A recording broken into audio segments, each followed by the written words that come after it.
আসসালামু আলাইকুম ওয়া রাহমাতুল্লাহি ওয়া বারাকাতুহু। আজকের বিষয়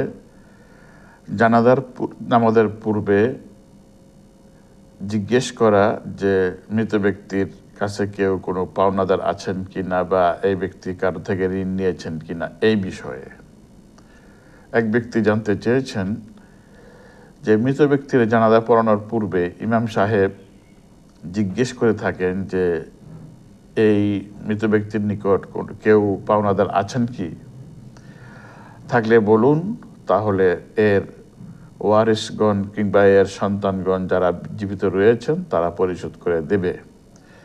এই ধরনের বলাটা কতটুকু শরিয়া সম্মত? এর উত্তরে বলা হয়েছে, জানাজার নামাজের পূর্বে মুসল্লিগণদের উদ্দেশ্য করে জিজ্ঞেস করা যে পাওনাদার আছে কি না, এটা শরিয়া সম্মত। কেননা রাসূল করিম সাল্লাল্লাহু আলাইহি ওয়াসাল্লাম জানাজার পূর্বে মৃত ব্যক্তির ঋণ সম্পর্কে জিজ্ঞেস করতেন যে এই ব্যক্তির কোনো ঋণ আছে কি না। যেমনটি সহিহ বুখারীতে লম্বা একটি হাদিস রয়েছে।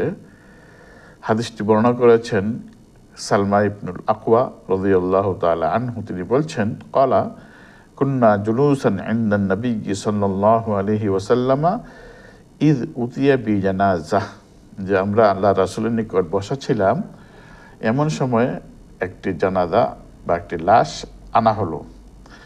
ফাকালু সাল্লি আলাইহা, তখন লোকেরা বলল, ইয়া রাসূলুল্লাহ, আপনি নামাজ পড়িয়ে দিন।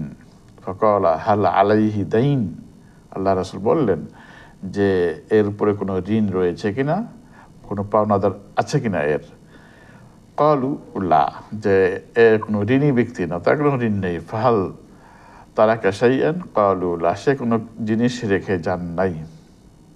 ফাসাল্লা আলাইহি, আল্লাহ রাসূল তার নামাজ পড়িয়ে দিলেন। সুম্মা উতিয়া বি জানাজাহ উখরা, অতঃপর আরেকটি জানাজা আসলো, লাশ আনা হলো।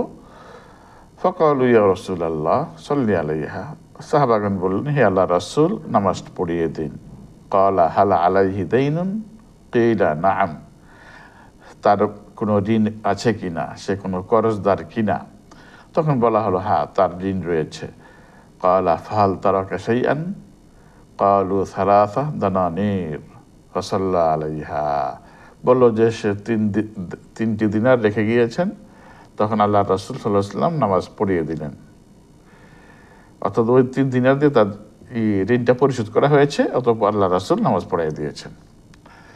সুম্মা উতিয়া বিসালিসাহ, অতঃপর তৃতীয় লাশ আনা হলো। ফাকালু সাল্লি আলাইহা, সাহাবাগণ বললেন যে ইয়া রাসূলুল্লাহ, জানাজার নামাজ পড়িয়ে দিন। ক্বালা হাল তারাকা শাইআন, ক্বালু লা, তখন তাকে আল্লাহ রাসূল জিজ্ঞেস করলেন যে সে কি কোনো কিছু রেখে গেছে কিনা।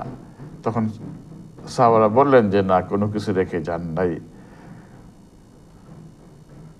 ফাহাল আলাইহি দাইন, তখন বললেন যে তার ঋণ আছে কিনা। ক্বালু সালাসা দানানির, হ্যাঁ, 3 দিনার ঋণ আছে।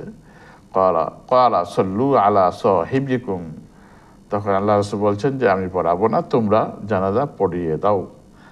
ক্বালা আবু কাতাদা রাদিয়াল্লাহু আনহু, তিনি বলছেন, উপস্থিত ছিলেন সেখানে, সাল্লি আলাইহি ইয়া রাসূলুল্লাহ, আপনি নামাজটা পড়িয়ে দিন। ওয়া আলাইয়া দাইনুহু, আমি এর জিম্মাদার হলাম, আমি তার ঋণ পরিশোধ করে দেব। ফাসাল্লা আলাইহি, আল্লাহ রাসূল নামাজ পড়িয়ে দিলেন। তারা বোঝা গেল এই হাদিস থেকে যা বুঝলাম আমরা, যে এই ধরনের জিজ্ঞেস করাটা বৈধ, যে এর কোনো পাওনাদার আছে কিনা, পরিশোধ করা হবে, এই ধরনের জিজ্ঞেস করাটা বৈধ। এবং এটা আরও জানা গেল যে ঋণ একটি মারাত্মক বিষয়। অনেকে আছেন যারা ঋণ নিয়ে ভুলে যান এবং ঋণের কারণে আত্মীয়তার সম্পর্ক নষ্ট হয়ে যায়। এটি আমাদের দেশে অহরহ ঘটছে। ঋণটাকে অনেকেই হালকা মনে করে। যিনি ঋণ নেন তিনি ভুলে যান, আর যিনি ঋণ দেন, করজ দিয়ে থাকেন, পয়সা চাইতে গেলে, তার পাওনা চাইতে গেলে মনে হয় যেন সে অপরাধ করে ফেলছে। এমন ঘটনা অহরহ ঘটছে।